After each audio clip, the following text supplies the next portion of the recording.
ಹಿರಿಯ ಶಾಸಕರಿಂದ ವಿಶ್ವನಾಥ್ ನಮ್ಮ ಜೊತೆ ನೇರವಾಗಿ ಮಾತಾಡಿಸ್ತಾ ಹೋಗ್ತೀನಿ. ಸರ್, ಇವತ್ತಿನ ಒಂದು ಹೋರಾಟ ಯಾವ ತನಿಖೆ ಆಗಬೇಕು ಅಂತ ಆಗ್ರಹಿಸ್ತಾ ಇದ್ದೀರಾ ಹನಿ ಟ್ರ್ಯಾಪ್ ವಿಚಾರದಲ್ಲಿ? ಇದರಲ್ಲಿ ನಿನ್ನೆ ಸಚಿವರಾದಂಥ ರಾಜಣ್ಣ ಅವರು ಹೇಳಿರ್ತಕ್ಕಂಥದ್ದು ಎರಡೂ ಕಡೆಯವರು ಕೂಡ ಇದರಲ್ಲಿದ್ದಾರೆ. ಕೇಂದ್ರದ ಸಚಿವರು ಇದ್ದಾರೆ, ಕೆಲವು ನ್ಯಾಯಾಧೀಶರು ಇದ್ದಾರೆ ಅಂತ ಹೇಳಿದ್ದಾರೆ. ಸೊ ಅದಕ್ಕೆ ಕೇಂದ್ರದ ಸಚಿವರು ಇರೋದರಿಂದ ಇದು ಸ್ಥಳೀಯ ಮಟ್ಟದ ತನಿಖೆ ಆಗೋದು ಬದಲು ಇದನ್ನು CBIಗೆ ಕೊಡ್ತಕ್ಕಂಥ ಕೆಲಸವನ್ನು ಮಾಡಬೇಕಾಗ್ತದೆ. ಯಾಕಂದರೆ ಇದು ರಾಷ್ಟ್ರೀಯ ಮಟ್ಟದ ತನಿಖೆ ಆಗಿರೋದ್ರಿಂದ ನನ್ನ ಅಭಿಪ್ರಾಯದಲ್ಲಿ ಇದು CBI ತನಿಖೆ ಕೊಡ್ತಕ್ಕಂಥದ್ದು ಸೂಕ್ತ ಅಂತಕ್ಕಂಥದ್ದು. ಅಂದರೆ ಈಗ ಇಲ್ಲಿ ಉನ್ನತ ತನಿಖೆ ಆಗಿದ್ರೆ ಸತ್ಯಾಸತ್ಯತೆ ಹೊರಬರಲ್ಲ ಅಂತೀರ? ಹಾಗಾದರೆ ಸರ್ಕಾರ ಅವ್ರದೇ ಪಕ್ಷಕ್ಕೆ ಮುಜುಗರ ಆಗ್ತದೆ. ಯಾಕಂದರೆ ಅವರದೇ ಮಂತ್ರಿ ಆಪಾದನೆ ಮಾಡಿರೋದು ಅವ್ರ ಪಕ್ಷದ ಮೇಲೆ ಇಂಡೈರೆಕ್ಟಾಗಿ ಮಾಡಿರ್ತಕ್ಕಂಥದ್ದು. ನಾಳೆ ಬಹುಶಃ ಕಾಂಗ್ರೆಸ್ನ ಹೈಕಮಾಂಡ್ ಇನ್ವಾಲ್ವ್ ಆಗಿ ಅವರನ್ನು ರಾಜಿಯನ್ನು ಮಾಡಿಸಿ ಸಂಧಾನವನ್ನು ಮಾಡಿಸಿದ್ರೆ ಖಂಡಿತವಾಗಿ ಕೂಡ ಇಲ್ಲಿ ತನಿಖೆ ಹಳ್ಳ ಹಿಡ್ಕೊಂಡು ಹೋಗ್ತದೆ. ಇವತ್ತು ಇದು ಕೇವಲ ಕಾಂಗ್ರೆಸ್ ಪಕ್ಷ ಮತ್ತು ಆ ಪಕ್ಷದ ಮುಖಂಡರದು ಅಂತಲ್ಲ, ಇದೊಂದು ದೊಡ್ಡ ಪಿಡುಗಾಗಿ ಭಾಳಷ್ಟು ಜನ ಹನಿ ಟ್ರಾಪ್ಗೆ ಒಳಗಾಗಿರ್ತಕ್ಕಂಥದ್ದು, ಸಾಕಷ್ಟು ಹಣವನ್ನು ಕಳ್ಕೊಂಡಿರ್ತಕ್ಕಂಥದ್ದು, ಅದು ಬೇರೆ ಬೇರೆ ವ್ಯಾಪಾರಸ್ಥರಿರ್ಬೋದು, ಅಧಿಕಾರಿಗಳಿರ್ಬೋದು. ಇದು ನಿರಂತರವಾಗಿ ನಾವು ಮಾಧ್ಯಮಗಳಲ್ಲಿ ನೋಡ್ತಾ ಇದ್ದೀವಿ. ಇದಕ್ಕೊಂದು ಕಡಿವಾಣಿ ಆಗಬೇಕು ಅಂತಂದರೆ ಉನ್ನತ ಮಟ್ಟದ ತನಿಖೆ ಆಗಬೇಕು ಅಂತ ಬಿಟ್ಟರೆ ನಾವೇನು ಆ ಪಕ್ಷ ಈ ಪಕ್ಷ ಅಂತಕ್ಕಂಥ ಉದ್ದೇಶ ನಮ್ಮಲ್ಲೇನಿಲ್ಲ. ತನಿಖೆ ಅಂತೂ ಆಗಬೇಕು. ಪಾರ್ಲಿಮೆಂಟ್ನಲ್ಲಿ ವಿಚಾರವನ್ನು ಪ್ರಸ್ತಾಪ ಮಾಡಲಿಕ್ಕೆ ನಿಮ್ಮ ಪಕ್ಷದಿಂದ ಒತ್ತಾಯ ಮಾಡ್ತೀರಾ ಈಗ ಕೇಂದ್ರಕ್ಕೆ?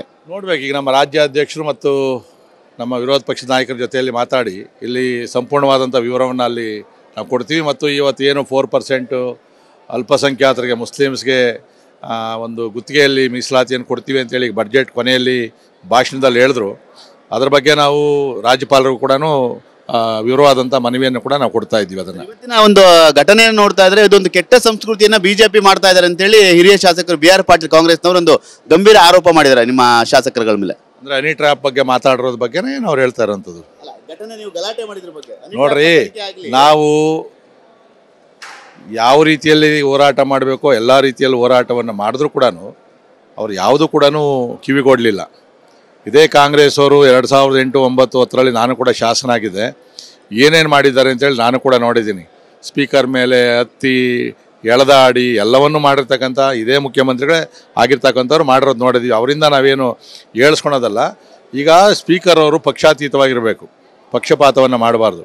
ಅನಿವಾರ್ಯವಾಗಿ ಇದು ಗಂಭೀರವಾದಂಥ ವಿಚಾರ. ಈ ಗಂಭೀರವಾದ ವಿಚಾರದಲ್ಲಿ ಆಗಲಿಲ್ಲ ಅಂದರೆ ಸಣ್ಣ ಮಕ್ಕಳು ಕೂಡ ಕೇಳೋಷ್ಟು ಕೇಳ್ತವಿಲ್ಲ ಅಂತಂದರೆ ರಜೆ ಮಾಡ್ತವೆ, ಎಸಿತವೆ. ಇವತ್ತು ನಾವು ಕೂಡ ಸರ್ಕಾರದ ಗಮನವನ್ನು ಸೆಳೀಬೇಕು ಅನ್ನೋದಕ್ಕೋಸ್ಕರನೇ ಸ್ವಲ್ಪ ತೀವ್ರ ಸ್ವರೂಪದ ಹೋರಾಟವನ್ನು ಮಾಡಿದ್ದೀವಿ. ಈ ಘಟನೆ ಎಲ್ಲ ನೋಡ್ತೀವಿ, ನೀವು ಶಾಸಕರಾಗಿ ಒಂದು ರೀತಿ ಆತಂಕ ಇದೆ, ಶಾಸಕರಾಗಲಿಕ್ಕೆ ಹೆಂಗಪ್ಪ ಅನ್ನೋ ರೀತಿಯಲ್ಲಿ?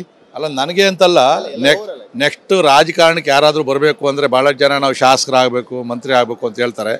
ಈ ಘಟನೆಗಳನ್ನು ನೋಡಿದ್ದಾದಮೇಲೆ ನಾವು ಯಾಕೆ ಬಂದು ಸಿಗಾಕೊಬೇಕು? ಈಗ ಅವರೆಲ್ಲೋ ಒಂದು ಉದ್ಯೋಗ ಮಾಡಿ ಕೋಟ್ಯಾಧೀಶ್ವರಾಗಿರ್ತಾನೆ, ಅಲ್ಲಿ ರಾಜಕಾರಣಕ್ಕೆ ಬಂದ ತಕ್ಷಣ ಅವ್ರ ಮೇಲೆ ನೆಗೆಟಿವ್ ಸ್ಟಾರ್ಟ್ ಆಗ್ತದೆ. ಮತ್ತು ಈ ಥರದ್ದು ಹೋದಾಗ ಅವರ ವೈಯಕ್ತಿಕ ಜೀವನ, ಅವ್ರು 40-50 ವರ್ಷ ರಾಜಕಾರಣದಲ್ಲೋ ಇಲ್ಲ ಸಮಾಜ ಸೇವೆಯಲ್ಲಿ ಒಳ್ಳೆ ಕೆಲಸ ಮಾಡಿರ್ತಾರೆ. ಆದರೆ ಈ ಸಣ್ಣ ಘಟನೆಯಿಂದ ಇಡೀ ಅವ್ರ ಕುಟುಂಬಕ್ಕೆ, ಅವರ ಮನೆತನಕ್ಕೆ, ಅವ್ರಿಗೂ ವೈಯಕ್ತಿಕವಾಗಿ ತೊಂದರೆ ಆಗ್ತದೆ. ಅದರಿಂದ ತಾವು ಹೇಳಿದಾಗೆ ರಾಜಕಾರಣಕ್ಕೆ ಬರಬೇಕು ಕೂಡ ಅಂತಂದ್ರೂ ಹಿಂದೆ ಮುಂದೆ ನೋಡುವಂಥ ಪರಿಸ್ಥಿತಿ ಈ ಘಟನೆ ಏನಾದರೂ ಸರಿಯಾಗಿ ತನಿಖೆ ಆಗಲಿಲ್ಲ ಅಂದರೆ ಖಂಡಿತವಾಗೂ ಉದ್ಭವ ಆಗ್ತದೆ. ಇದಿಷ್ಟು ಶಾಸಕರನ್ನ ವಿಶ್ವನಾಥ್ ಅವರು. ಮತ್ತು ಈ ಒಂದು ಘಟನೆಗಳನ್ನ ನೋಡ್ತಿದ್ರೆ ನಾವು ಶಾಸಕರಾಗಕ್ಕೆ ಮುಂದುವರಿಬೇಕಾ, ಮತ್ತೆ ಈ ಒಂದು ಘಟನೆಗಳು ಶಾಸಕರಾಗಲಿಕ್ಕೆ ಸಮಸ್ಯೆಗಳಾಗ್ಬೋದು ಅನ್ನೋ ರೀತಿಯಲ್ಲಿ ಒಂದಷ್ಟು ವಿಚಾರವನ್ನು ಕೂಡ ಪ್ರಸ್ತಾಪ ಮಾಡ್ತಿರೋದು. ಕ್ಯಾಮ್ರಾಮನ್ ಅಶೋಕ್ ಜೊತೆ ಸುನಿಲ್, TV9 ಬೆಂಗಳೂರು.